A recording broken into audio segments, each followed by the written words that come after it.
Well, dear students, good afternoon. Myself, Dr. Ashish Garg, Associate Professor in Chemistry, SET, RN Ruia government college Ramgarh Shekhawati district Sikar Rajasthan. बच्चों, BSc part first paper inorganic chemistry हमने start किया था। इसके अंदर covalent bond मैंने मेरे previous lecture में part 6 में सिग्मा और पाई बॉन्ड के बारे में डिटेल में बताया था। ये बहुत इंपॉर्टेंट है, difference between sigma bond and pi bond.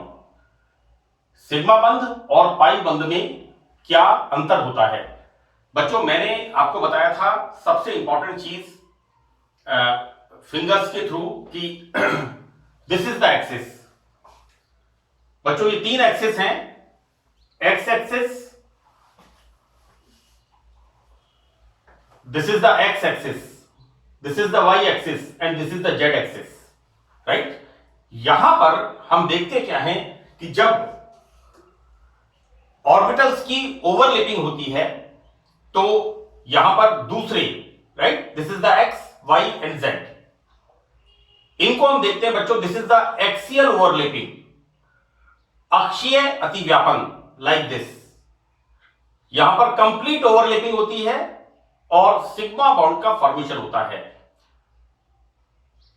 मैंने आपको बताया था पाई बॉन्ड के बारे में। यहां पर वाई एक्सिस पर जो कक्षक होते हैं वो इस तरह से, यहां पर इनका सिर्फ हेड पार्ट बॉन्ड बनाता है, कंप्लीट ओवरलैपिंग नहीं होती, लाइक दिस। तो this is these are the pi bonds and these are the sigma bonds. यहां पर बच्चों देखिए, हम देखेंगे यहां पर difference between sigma bond and pi bonds. तो देखो बेटा, यहां फर्स्ट पॉइंट है, सिग्मा बॉन्ड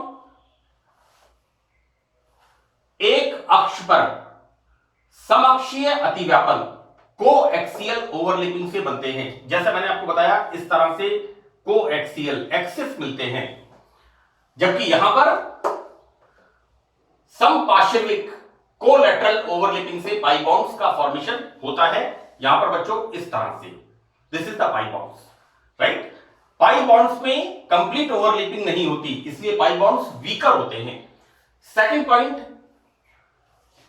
एक अक्ष पर कोएक्सियल ओवरलैपिंग अधिक होती है, ऑब्वियसली लाइक दिस ज्यादा होती है, एक्सिस पर ज्यादा ओवरलैपिंग होती है, अतः सिग्मा बॉन्ड अधिक स्ट्रॉन्ग होते हैं, प्रबल होते हैं। और क्योंकि अंतरानाभिकीय रेखा पर वेव फंक्शन साई व इलेक्ट्रॉन्स पाए जाने की प्रायिकता साई स्क्वायर अधिकतम होती है, इसलिए यहां पर हम देखते क्या है कि सिग्मा बॉन्ड्स मजबूत होते हैं। बच्चों, यहां पर समपार्श्विक अतिव्यापन, कोलैटरल ओवरलैपिंग में अतिव्यापन कम होता है, अतः पाई बॉन्ड्स वीकर होते हैं। बच्चों, यहां पर सिर्फ हेड टू हेड पार्ट यहां पर ओवरलैपिंग करता है। तीसरा पॉइंट बच्चों इसके अंदर, एक सिग्मा बंध पर 2 परमाणुओं के मध्य मुक्त घूर्णन होता है। मैंने आपको एथेन के स्वरूपण त्रिविम रसायन, इसी लिंक के ऊपर मैंने बीएससी पार्ट फर्स्ट में लेक्चर्स डाले हैं, उसमें बताया था कि वहां पर एथेन में 2 प्रकार के कॉन्फॉर्मेशंस, एक बनता है स्टैगर्ड और दूसरा बनता है इक्लिप्स्ड। एक बनता है ग्रस्त और दूसरा बनता है संतरित। यानी सिंगल बॉन्ड के अंदर सिग्मा बॉन्ड में रोटेशन पॉसिबल होता है। यहां पर क्या होता है बच्चों, पाई बॉन्ड में इलेक्ट्रॉन क्लाउड, आप मेरा 6th लेक्चर देखिए, मैंने इस जगह पर पाई बॉन्ड का फॉर्मेशन बताया है और उसमें मैंने बताया है ऊपर और नीचे, इलेक्ट्रॉन अभ्र, अंग्रेजी में इसे कहते हैं इलेक्ट्रॉन क्लाउड। तो बच्चों, पाई बॉन्ड में इलेक्ट्रॉन अभ्र तल के ऊपर और नीचे ओवरलैपिंग करता है, अतिव्यापन करता है, इसलिए यहां पर मुक्त घूर्णन प्रतिबंधित हो जाता है।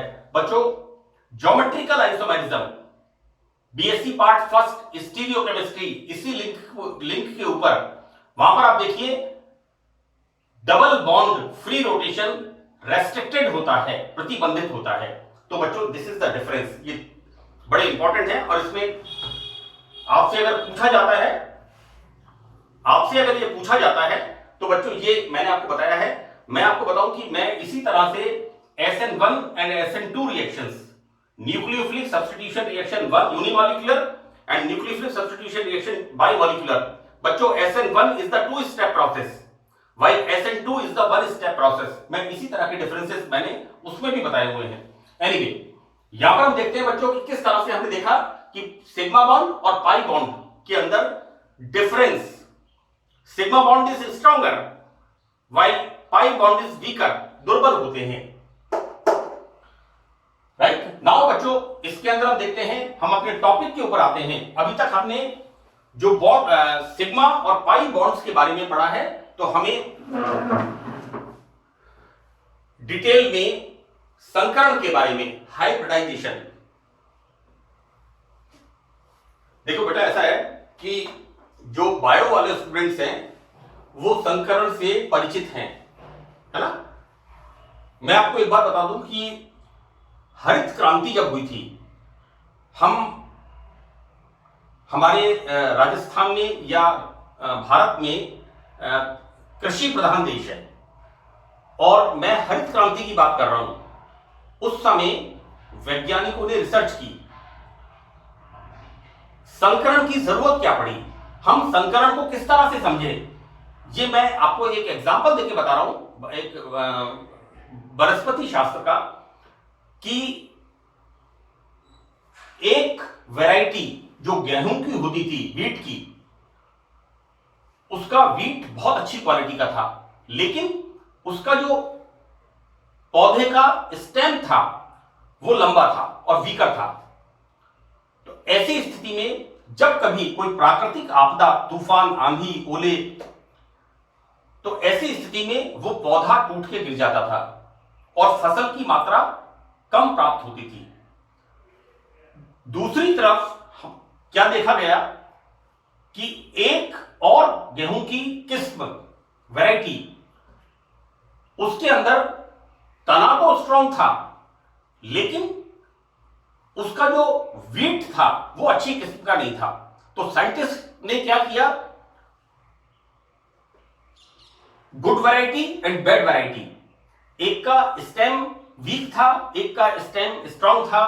जिसका स्टेम वीक था उसका फ्रूट अच्छा था, उसका गेहूं की किस्म अच्छी थी, लेकिन जिसका स्टेम स्ट्रांग था उसकी गेहूं की जो वैरायटी थी वो अच्छी नहीं थी। उन दोनों के अंदर हम जेनेटिक्स पढ़ते हैं बॉटनी के अंदर, क्रॉस करा करके एक ऐसा पौधा तैयार किया गया जिसका स्टेम अच्छा था और quality of the wheat variety जो थी वो अच्छी थी। सो this is the this is the, हम कहते हैं संकर बाजरा, संकर गेहूं, संकर चना, राइट। तो उत्पादन भी बढ़ा और स्टेबिलिटी की बात कर रहे हैं बच्चों यहां पर, और यानी उत्पादन भी बढ़ गया और हमारा जो हरित क्रांति की जो बात थी वो एक मैं इस चीज को बच्चों यहां पर कोरिलेट कर रहा हूं कि यहां पर जो परमाणुओं के कक्षक होते हैं वो कक्षक, जैसा मैंने आपसे कहा कि कोवेलेंट बॉन्ड बनता है, और कोवेलेंट बॉन्ड यहां पर हम पढ़ते हैं कि संकरण के द्वारा स्थायी होता है। बच्चों यहां पर ये जो मैंने लिखी है डेफिनेशन, ये डेफिनेशन मैंने एक एस चांद कंपनी की किताब है उसमें से ली है, क्योंकि ये डेफिनेशन मैंने स्टार्ट से याद की हुई है और इसी डेफिनेशन का ट्रांसलेशन मैंने ऊपर किया हुआ है ना। तो the definition is mixing of two different kind of orbitals. जब दो या दो से अधिक प्रकार के कक्षक in order to produce new orbitals, दो या दो से अधिक प्रकार के कक्षक आपस में मिलकर के नए प्रकार के कक्षक बनाते हैं, और वो नए कक्षक कौन से हैं? संकरित कक्षक, resulting in the formation of more stable bond. Bond stable है and more stable structure is known as hybridisation. So this is the definition. मैं बच्चों आपको बताऊं कि यहां पर मैंने इसी डेफिनेशन को लिखा है कि जब किसी परमाणु के लगभग समान ऊर्जा के या भिन्न कक्षक लगभग समान ऊर्जा वाले, जब किसी परमाणु के लगभग समान ऊर्जा वाले भिन्न कक्षक परस्पर मिलकर या अपनी ऊर्जाओं का पुनर्वितरण करके उतनी ही संख्या में समान ऊर्जा के समान आकृति वाले बिल्कुल नए कक्षक बनाते हैं। अब देखिए बच्चों, जो नए कक्षक बने हैं उनमें जिनकी ऊर्जा कम व स्थायित्व, बच्चों इसीलिए हम कर रहे हैं संकरण का जो पर्पस है क्या है, स्टेबिलिटी और लेस एनर्जी। तो बच्चों जिनकी ऊर्जा कम और स्थायित्व अधिक होता है तो यह प्रक्रिया संकरण कहलाती है। यानी दो या दो से अधिक लगभग समान ऊर्जा वाले कक्षक आपस में मिलकर के अपनी ऊर्जाओं का पुनर्वितरण करके नए कक्षक बनाते हैं जो दिशात्मक होते हैं, जिनकी ऊर्जा कम होती है और स्थायित्व अधिक होता है। तो बच्चों ये प्रोसेस कहलाता है संकरण। यहां पर मैंने 7 संकरण के नियम, वैसे तो बच्चों बुक के अंदर बहुत सारे लिखे हुए हैं, लेकिन यहां पर मैंने रूल्स ऑफ हाइब्रिडाइजेशन ये मैंने कुछ यहां पर लिखे हैं। पहला इसमें है एक परमाणु या आयन के लगभग समान ऊर्जा के कक्षक संकरित हो सकते हैं। ये बड़ा इंपॉर्टेंट पार्ट है ना। देखो बेटा, हम पढ़ते हैं BF3,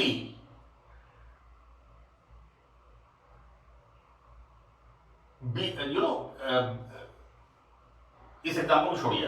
एनीवे मैं आपको बात बता दूं बच्चों, यहां पर एक परमाणु, ये मैं आपको बच्चों जो एग्जाम्पल बता रहा था उसमें हम एक्चुअली पढ़ते हैं कि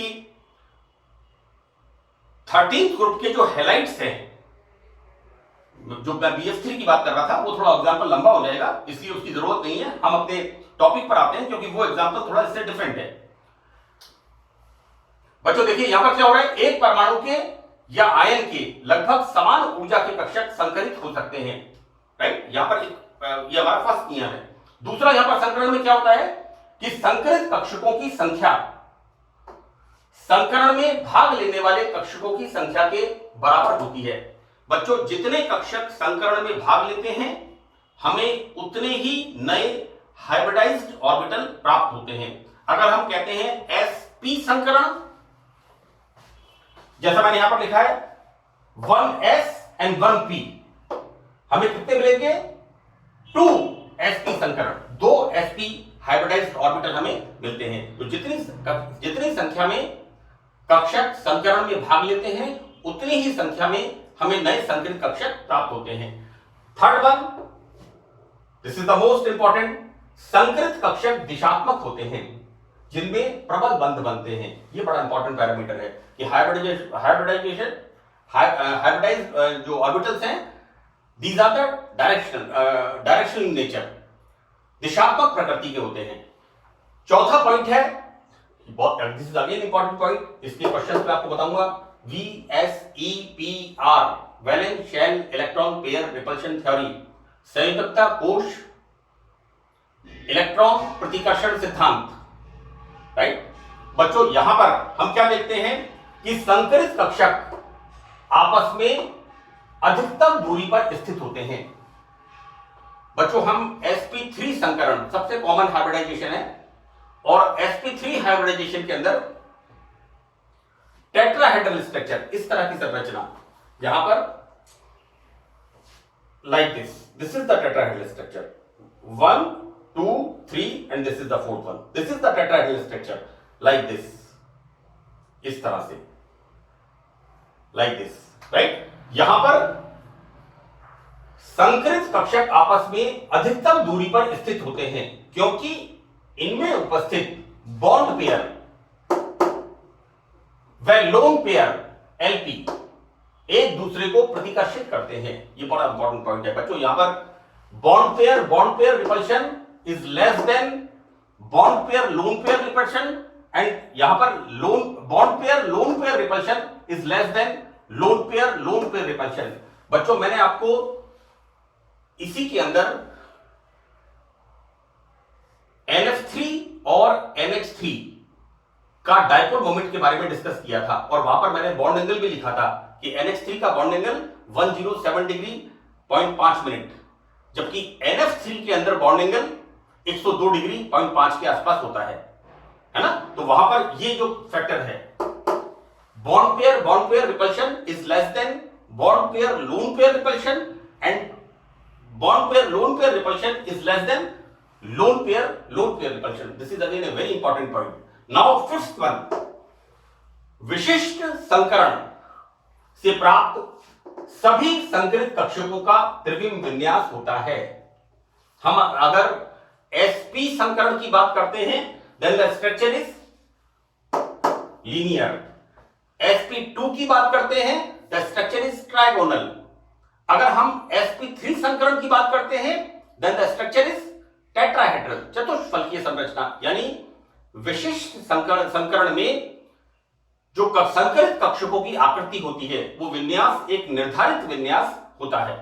नाउ सिक्स्थ पॉइंट, अणु में केंद्रीय परमाणु की संकरण अवस्था से ज्यामिति व बंध कोण निर्धारित होता है। राइट, यहां पर बच्चों हम बात करें अगर CH4 is a common example, मैंने यहां पर एग्जांपल लिखा है BeF2 बेरिलियम फ्लोराइड, है ना, बेरिलियम फ्लोराइड। बच्चों यहां पर दिस इज द बेरिलियम, ये बेरिलियम क्या डिसाइड कर रहा है इसको, राइट। यहां पर सेंट्रल एटम कौन सा है, बेरिलियम। तो बच्चों यहां पर केंद्रीय परमाणु की संकरण की अवस्था से ज्यामिति व बंध कोण का निर्धारण होता है। स्ट्रक्चर इज लीनियर, मैंने लिखा है यहां पर structure is linear. Linear structure मतलब बॉन्ड एंगल 180 डिग्री सेंटीग्रेड। मैंने बिल्कुल सिस्टमैटिकली लिखा है जिससे आपको, मैं फिर कहा है आपको कि परीक्षा के अंदर, एग्जाम के अंदर आपका नॉलेज के साथ साथ प्रेजेंटेशन पार्ट बड़ा इंपॉर्टेंट होना चाहिए। बच्चों आपको नॉलेज थोड़ी कम भी अगर होगी, लेकिन अगर आपका प्रेजेंटेशन पार्ट अच्छा है, आपका लिखने का तरीका अच्छा है, इसलिए मैं दोनों चीजों को लेकर चल रहा हूं। यहां पर मैं मेरा बेस्ट जो मेरा एक्सपीरियंस है 30-31 साल का, वो मैं इसके अंदर यूज कर रहा हूं। तो यहां पर बच्चों देखिए क्या होता है, 7th पॉइंट, संकरण में रिक्त, अर्धपूरित व पूर्ण पूरित कक्षक भाग ले सकते हैं, क्योंकि कक्षक संकरण में भाग लेते हैं, इलेक्ट्रॉन्स नहीं। राइट, यहां पर empty, half field and full field orbitals, किसी भी प्रकार का कक्षक संकरण में भाग ले सकता है। राइट, क्योंकि संकरण में, हाइब्रिडाइजेशन में कक्षक भाग लेते हैं। राइट, यहां पर इलेक्ट्रॉन्स का कोई लेन देन नहीं होता। नाउ वी स्टार्ट पहले प्रकार का संकरण, sp संकरण। बच्चों यहां मैं आपको एक बात बता दूं, बच्चे सामान्यतः मैंने कॉपी देखी है 4-5 लाइन लिख देते हैं संकरण के बारे में, कोई जरूरत नहीं है। आपको सिर्फ ये बताना है कि ये संकरण, पहला पॉइंट कि इसके अंदर 1s and 1p orbital is taking part in the hybridisation, first point. Second point, यहां संरचना रेखीय होती है, लीनियर स्ट्रक्चर होता है। एंड द थर्ड पॉइंट, यहां बॉन्ड एंगल C। 3 बातें आपको बतानी है, चाहे आप sp2 की बात करें, sp2 में मैं आपको उसके आगे बताऊंगा, एक s और 2p कक्षक भाग लेते हैं। इस तरह से आपको किसी भी संकरण में ये तीनों पॉइंट्स आपको लिखने हैं। राइट, हमारे टीचर थे मोहनलाल सुखाड़ी यूनिवर्सिटी के उदयपुर से, उन्होंने बहुत बढ़िया प्रेजेंटेशन पार्ट उनका, मैं उनके नोट्स देखता था, बिल्कुल कोई फालतू की चीज लिखी हुई नहीं होती थी, सिर्फ कंटेंट्स। तो आपको जोर देना है अपने प्रेजेंटेशन में कंटेंट्स के ऊपर। यहां बच्चों देखिए मैंने sp संकरण बताया है और सबसे पहले मैं आपको बता रहा हूं एक s और एक p कक्षक।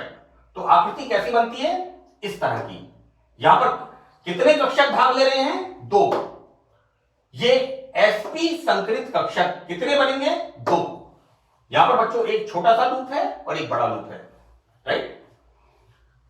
एग्जाम्पल मैंने लिखे हैं इसके कुछ, BeF2, BeCl2, CO2 and acetylene. बच्चों ये एसिटिलीन का एग्जाम्पल आप 12th क्लास में पढ़ के आए हैं, राइट। मैंने एग्जाम्पल पहला लिया है इसमें BeF2, राइट। देखो बेटा, BeF2 और BeCl2 इन दोनों के स्ट्रक्चर एक जैसे हैं, राइट। यहां पर कौन सा ऑर्बिटल भाग ले रहा है? इसका फ्लोरीन का। बच्चों फ्लोरीन का कौन सा ऑर्बिटल पार्ट कर रहा है? फ्लोरीन का atomic number 9।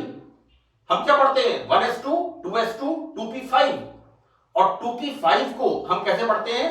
2px2, 2py2, 2pz1।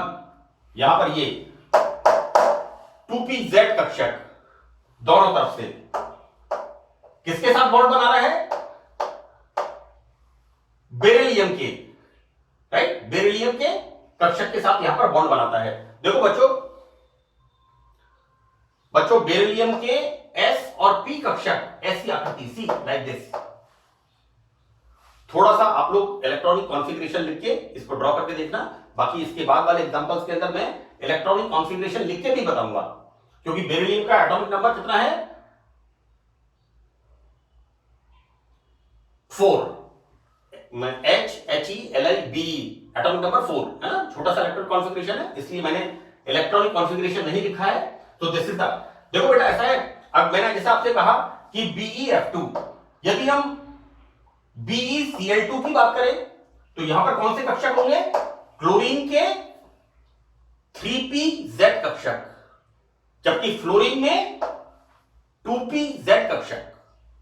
ध्यान रखना इस बात का। 1s2, 2s2, 2p5, और 2p5 में 2px2, 2py2 एंड 2pz2। तो बच्चों सिंगल इलेक्ट्रॉन किसके अंदर है? 2pz कक्षक में।